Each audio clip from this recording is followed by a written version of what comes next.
Thank you for staying with us on Lens on Africa, and it is now time for our interview segment, where voices rise and stories inspire.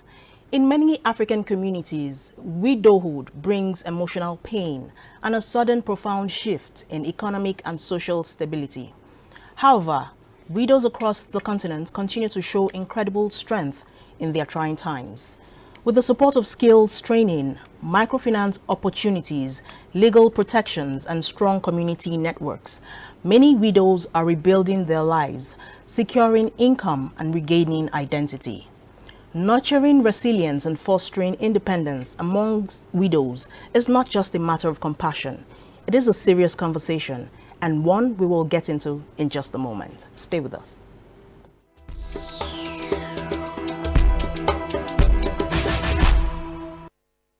Across Africa, widowhood is often a devastating descent into economic and social marginalization, a reality for millions facing the compounded trauma of personal loss and systemic disenfranchisement.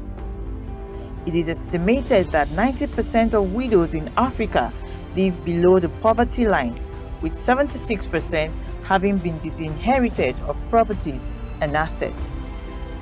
Upon the death of a spouse, many women encounter harmful traditional practices, from forced sexual cleansing rituals to accusations of witchcraft, and are brutally stripped of their homes, land, and livelihoods by in-laws. This systemic exclusion is rooted in discriminatory customary laws and deep-seated social stigma, pushing widows and their children into extreme vulnerability and creating a cycle of poverty that can span generations. In response to these profound challenges, a powerful, multifaceted movement is emerging to replace vulnerability with resilience and charity with sustainable independence. The ultimate goal of this concerted effort is to foster genuine, long-term independence by integrating widows' rights into the very fabric of Africa's development agenda. Lens on Africa interview segment today discusses widowhood, resilience, fostering independence, and more. Stay tuned.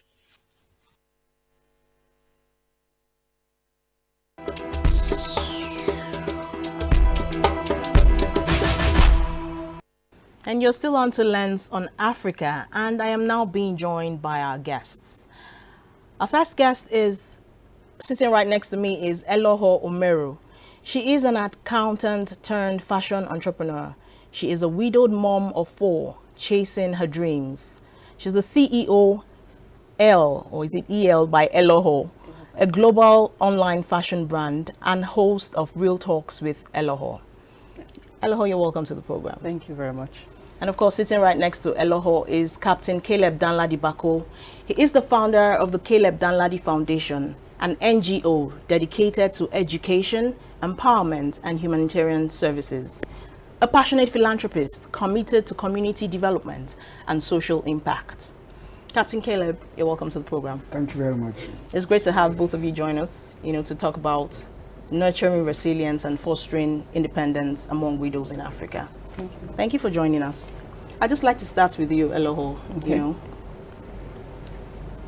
From your experience, and I mean beyond the immediate emotional grief, that happens when one loses a spouse, what are the most pressing and systemic, challenges? Is it economic, legal, or social, that you think a newly widowed woman in Africa typically faces, and how do they trap this woman into a cycle of dependency from your experience? Okay. It's not just one. Everything combined. Economic, legal, and social, all intertwined. Yeah. For instance, in the legal perspective, a lot of people don't have access to documents. And because they don't have access to these documents, sometimes they are in a bubble of not having property of their own and things of their own. And also sometimes accessing letter of probate can take a very long time, so that's the legal side. Then for the economic side, we have financial incapacitation, if, for instance, the husband was the primary breadwinner of the home, the woman becomes completely financially incapacitated and she can't do anything on her own because there is no money, because money fuels choices, and without money, no choices. And now we talk about the social part. In some places, not everywhere, some widows are stigmatized and treated as though they are the cause of their husband's demise, you know, and this is something that not every widow do, because there are families that are very good, that cover and take care of their own, but in some families that is not the case. So they're just thrown into the deep blue sea with big sharks, you know, just ignoring on them and all that. And all those things, the interplay of the legal issues, the social issues, and the economic issues, traps them in a cycle of dependency, whereby, because there is no money, they have to keep going back to people for hand-downs, hand-me-outs, you know, and that way they are dependent. Also, for the legal issues, because they don't have probably a house of their own anymore, they now have to squat with people and do things like that. How about the husband's house? Ah, haven't you heard of property grabbing? I know. I know. In some cases, everything is taken away. I know, right? The house. In fact, there was a case of someone that immediately the husband died, all the brothers came into the house. The ones that were removing AC were removing the ACs. The ones that were removing the rug, the TV, they stripped the whole house bare. All the cars, everything gone. Such things do happen. But we pray that that is not the case for anybody, but such things will happen. All right, thank you. Now, let me come to you, Captain Bako. The topic is nurturing resilience. And when we say resilience, you know, what does it typically mean? What does long-term resilience look like in practice, you know, for a widow? Is it more about, you know, psychological counseling, economic opportunity, or legal empowerment? Okay, that is a very good question. When we talk about resilience, it's multifacial resilience. It comprises of psychological counseling, it comprises of economic empowerment, it comprises of the change in narration of cultural norms, and also the social aspect of the society. So I'll talk about the psychological resilience. Widowhood, like my sister here has mentioned, it comes with a lot of psychological trauma.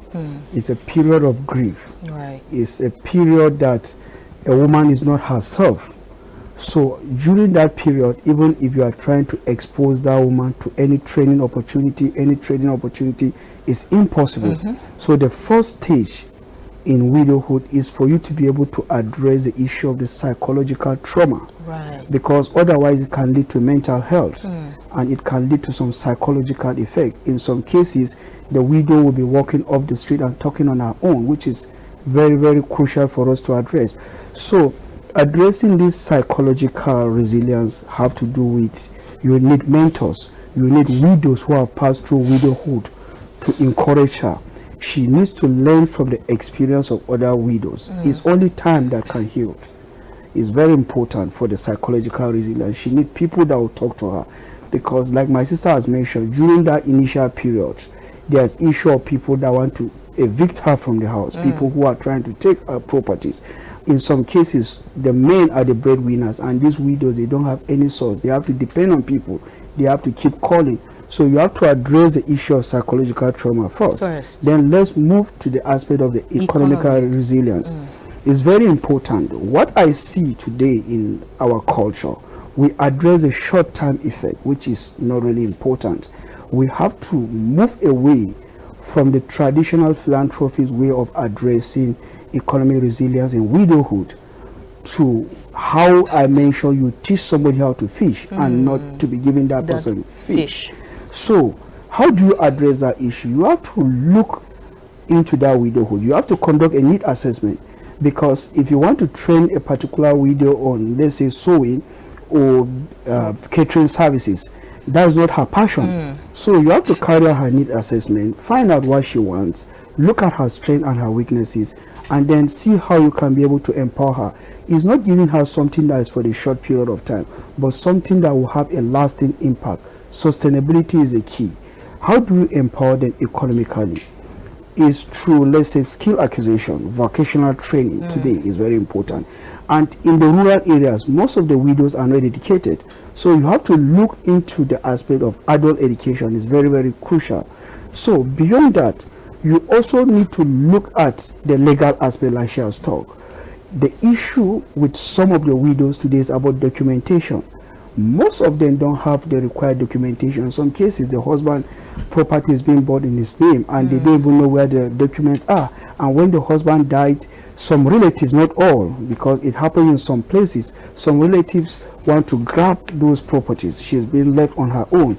So it's very important for us to raise awareness about the legal implication. The widow herself, she needs to know that she's not vulnerable. She needs to speak for herself. Right. It's very important. And how does she do that? She needs to join association of widows, because we have experienced widows in those associations.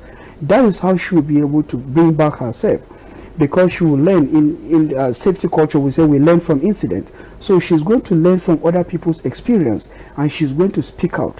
When she learns from those widows who has been in widowhood for a while, she will be able to pick up quickly. So another aspect that we have to look into is the cultural resilience. But the widow herself, she doesn't have control over that. Okay. So when it comes to cultural norm, we have to speak out. We need men who are advocates for change. You need to engage the traditional rulers and the religious rulers, because they have a significant role to play in the society. And a lot of people listen to them.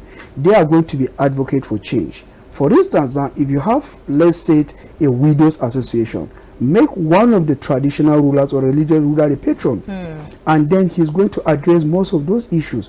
We also have to look at some of the stories. Widows have to come to share their stories, and then we also have to give statistics of widows that have been subjected to traumas in the past, how their children were not able to make it in life, and they have become a burden to the society.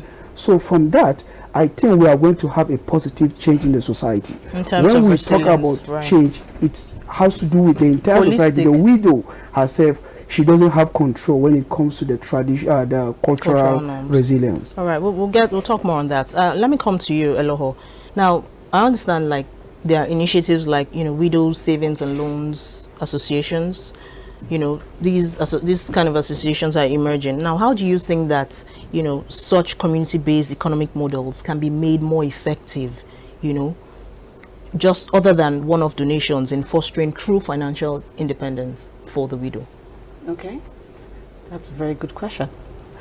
For me, I think sometimes, because you have to look at where someone is at to know what to do for that person. Right. So it's not a general thing for everybody, but for some people that you know that these people are completely financially incapacitated, it's advisable not to give them the money. Okay. Rather, set up whatever you want to set up for them, and then do it in trenches. Right. When they start, see how far have you progressed with this. In probably, let's give like a year's model to say, okay, break it down into phase 1, phase 2, phase 3. Phase 1 can be 0 to 3 months. In 0 to 3 months, let's see how you have been able to, for instance, if a shop is probably given to you and stocked up, how have you been able to manage this shop? Are you bringing in, even if at that point you're just breaking even, it's fine. It's fine. Then more money can be put in to that business. So you can start making profits. So you can start making much more profits. But it's dependent on because people have to own things. So you have to be sure that this person is willing, first of all, to be able to grow out of the state the person currently is in for the widow. Right. So based on that, that's when you know how to give money. Because the reason why most of all these things are not successful is because you just carry money, give it to someone, and just as though the money is entering into a basket. It just enters and it just goes out because the person is like, it doesn't even matter. Probably even dealt with the psychological You haven't trauma. dealt with the psychological trauma. So that is the basics first, the mindset. As a man thinketh in his heart, so is he. So is he. So if the person is thinking at that point that the world is over, I want to be a beggar for life, going from Peter to Paul to James and everybody to say, please, hand me downs. No matter what you do for that person, it will be as though you are just pouring water on a hot rock. Nothing comes out of it. So you have to know the person, because not everybody can be helped. But if you are willing to be helped, then help the person. But don't give the money, as I said earlier at once. Give it in trenches, step by step. Because sometimes it's easier to make mistakes early, correct them, learn from them, and know what to do when you have much more in your hands. Because if you make that kind of mistake when you have too much money, crazy. You may never recover. Never ever. All right, now let me come to you, Captain Caleb. Many widows, like we had mentioned, face harmful traditional practices, property disinheritance, we mentioned all of that, social stigmatization. Now, what do you think are the most effective, culturally sensitive strategies, that can be adopted to change these deep-seated community attitudes and, protect widows' rights? Okay, that's a good question. So, when it comes to protecting widows' rights, we have to be very, very careful. But the most important thing, it has to start with the community. The community have a significant role to play. We have to go back to basics. The widowhood in rural areas and urban areas, they are not even. They are at crossroads, they are not even. So let's look at the rural areas where most of these traditional and harmful norms exist. Exactly. So the most important part is for us to be able to create a cycle of change. But we have to be careful with the culture as well. All right. So the first people you need to engage are the traditional rulers, because they have a significant influence in the community. You also need to engage with the religious rulers, being it Christians or the Muslims. You need to raise awareness about the importance of widowhood. You need to raise awareness that widowhood is not, let's say, something that is meant to traumatize a woman. Widowhood is not something that people look at it with stigmatization, because in some society they believe that once the husband is gone, the woman is the root cause of his death. They will now tend to look at her past parental background. Oh, her grandfather was this, her great grandfather, and there's stigma. So we need to create this mindset of change in the society. So once we engage these traditional rulers, they have a significant influence. They will talk. We will begin to see changes happening. But above all, another aspect, we also need to engage men. Recently in my charity organization, we realized that when some pastors died, we have difficulties because they don't have houses. In some instances, the family suffered. So we engage them. We carry out a 2-day seminar where we discuss about planning for peaceful retirement. And also, we don't know tomorrow, when you are gone, how will your family survive? So forums like that, we need to encourage such forums so that we can be able to raise awareness about the importance of widowhood. We need to raise awareness about the changes that need to be made. When her husband is laid, you subject her to all sorts of psychological trauma. But remember, death is inevitable. It can come to you tomorrow. At any time. So when you raise this awareness important, then you look at the widows organization in the community, appoint most of these men that have significant influence as patron. So when let's say a new widow, she's passing through all this psychological trauma, people want to evict her from her house, from the relations, he's going to speak on her behalf because he's a patron. He's going to be an advocate for change, which is very important.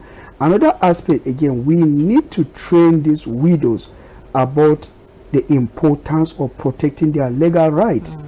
We need to produce some sort of legal document, whether in their local language or in English language, which they will go through and understand their right, so that when these people want to evict them from their houses, they know what to do. It's very important. The cost implication for legal cases is high. Some widows cannot afford it. So it's very important for us to set up some sort of cooperative society that can be able to support these widows. We should be able to reach out to non-governmental organizations that should be able to speak out for these widows, which is important.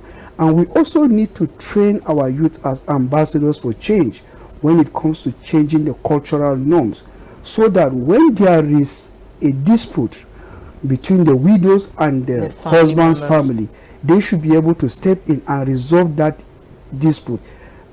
not to favor the husband family, but to favor the widow. Right. We need to train them on how to resolve community dispute at community level so that it doesn't escalate.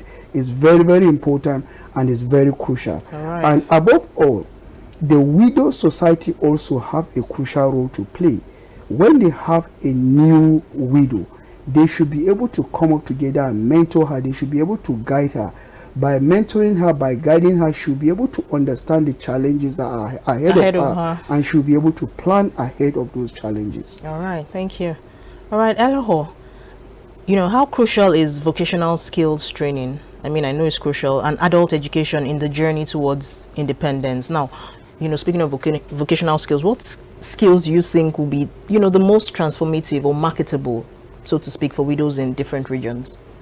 Okay. First of all, we have to look at, is it urban or rural? In a place like an urban society, she can learn tech, yes, and start doing remote jobs and earn a very good income. Also, there's more exposure here, so she can also start doing things like being a virtual assistant. All these things don't cost money. It's free. Being a virtual assistant, you can assist anybody from anywhere all over the world. Right. Then she can also do things like fashion designing. That is conventional fashion designing.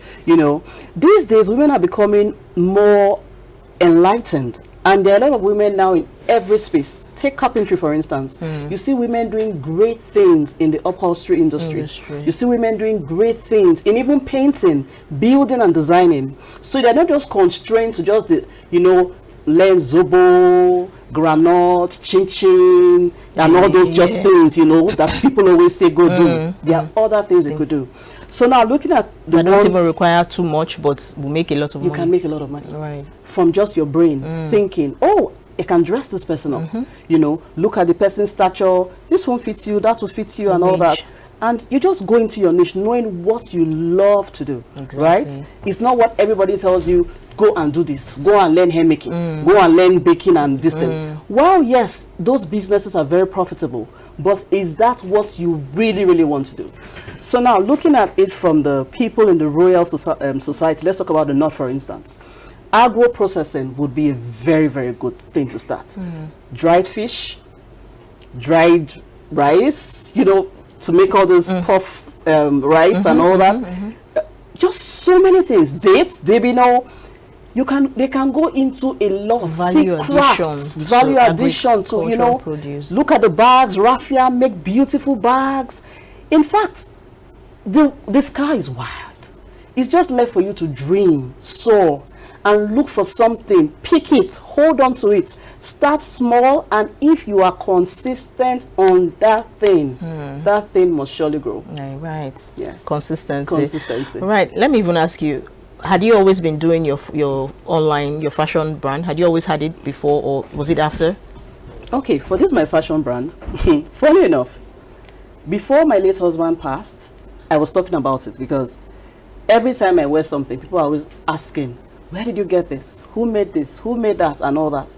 So I was already tilting towards that and telling him that I want to do this. Right. So prior to the time it happened, I've already gotten a tailor and we've done something small. I started with a very tiny Ghana must go.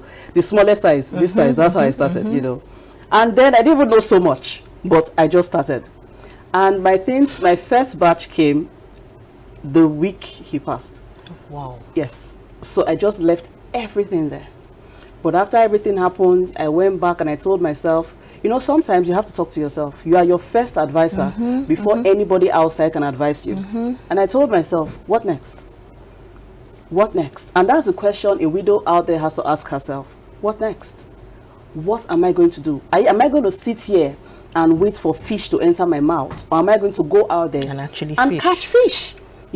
So that's it for me. Especially when you have children. When you have children, what do you want to do? Do you want to be the person that calls people today? Because yes, at that initial time, everybody is very happy to help you, and everything.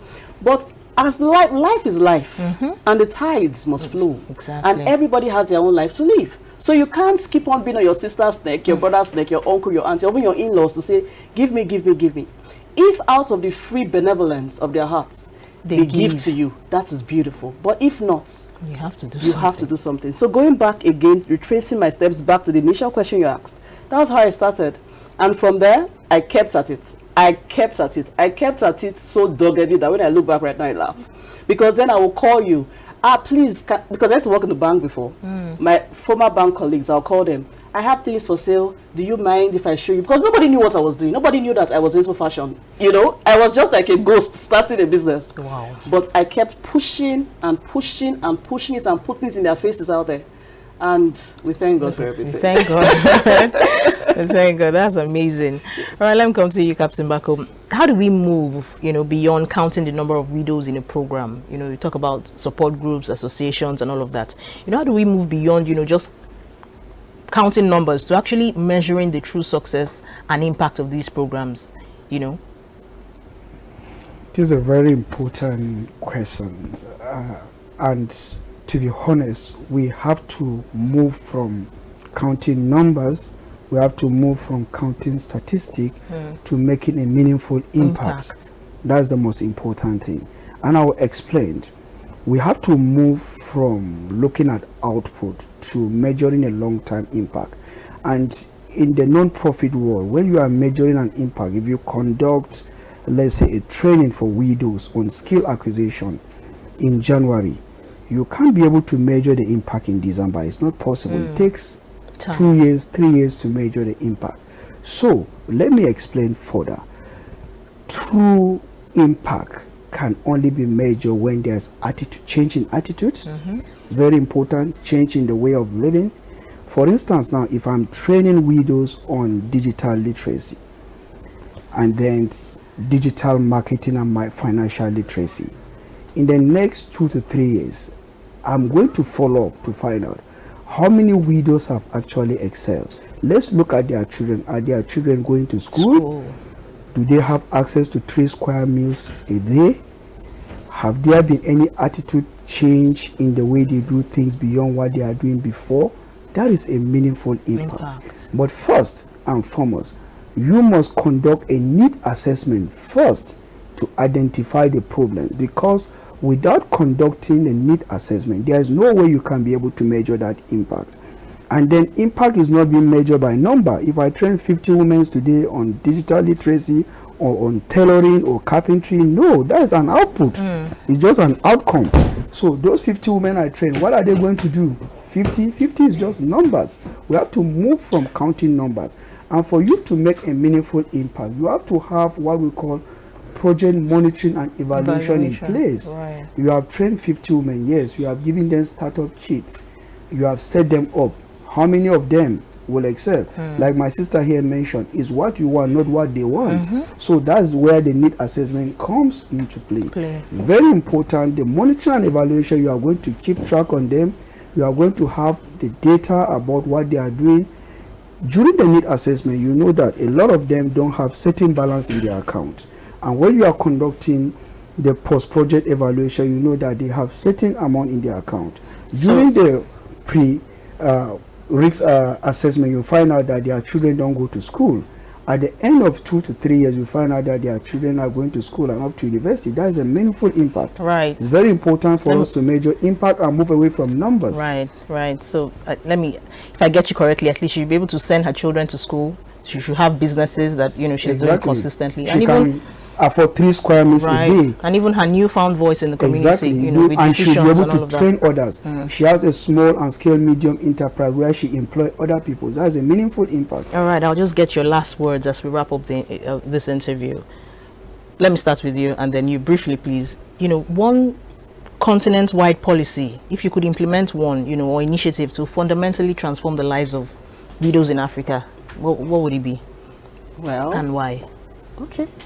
I think I advocate for an adapted forward badge. Yes, and that would make, like, widows having a small passport. That you're a widow, not for everybody, maybe old ones, but the young ones most especially. Those are the ones that the thing hits the most times. Anyway, for all of them, like a passport that has a valid ID, that when they swipe at the bank. Okay. You know, they know that, That's okay, this person doesn't have a husband at the alright. time. So it's easier to access loans without humongous collateral and all Interest those rates and all of interest that. rates and all that. Alright. I think that would be a very, very good one. Very good. Captain Bako, what would be your, if you could advocate for, you know, one continent-wide policy for widows, what would it be and why? Okay, for Africa, Right. widows in Africa pass through almost similar experience. So if I'm going to advocate for one policy, I'll advocate for a policy that has to do with African widows' rights and economic empowerment program. And why do I choose that? It incorporates their rights. It's going to build them when it comes to business. It's going to address the societal norms. Stigmas. It's going to change Mindsets. the cultural mindset and barrier. And then we have to also follow up to ensure that every member state complies with that regulation, because at the moment we don't have a legal backing when it comes to widows, apart from the documentation that we have, like the certificate of occupancy for houses, but there's no legal regulation that backs widows today. So if we could advocate for this particular regulation, is going to address a lot of challenges that the widows are. All right. Thank you so facing much. today. Thank you. Thank you. Thank you so much. It's been very insightful talking with you, Elohor, and of course, Captain Bako. Elohor is an accountant turned fashion entrepreneur, Yes. of course, and, you know, chasing your dreams Chasing my one day dreams. at a time. Yes. Very well. Well done. Well done Yes. to you. Thank you to Captain Bako, of course, a Thank you for having passionate me. philanthropist committed to community development and social impact. Thank you both for coming on the program and sharing your thoughts and insights with us. It's been very, very insightful talking to you. Thank you.